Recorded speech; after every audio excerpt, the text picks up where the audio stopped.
Hey guys, in this video I will show you how to use tabs in Webflow. Alright, so let's begin with the video.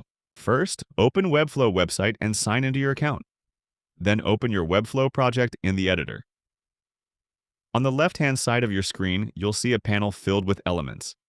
This is where you can add all kinds of design components. To get started, look for the tab element. Once it appears in the results, click on it to add the tab component to your canvas. Next, let's customize your individual tab items. Click on Tab 3 or any existing tab to open its settings. Then look for the Ease option, which controls how transitions between tabs feel. If you want to unlock more design flexibility, click Show All Settings in the right-hand panel to reveal advanced customization options. To add more tabs, click the Add Tab button. This allows you to expand your tab set as much as needed. Once you've added them, adjust their layout and structure to match your site's design. When you're ready to style your tabs, select Style at the top.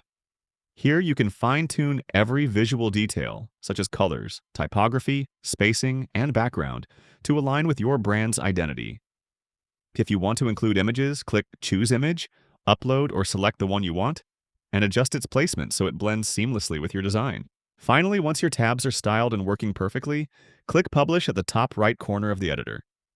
Choose Publish to selected domains to make your updates live on your website. And that's it. So that is how you can use tabs in Webflow. So that's all for this video. Thanks.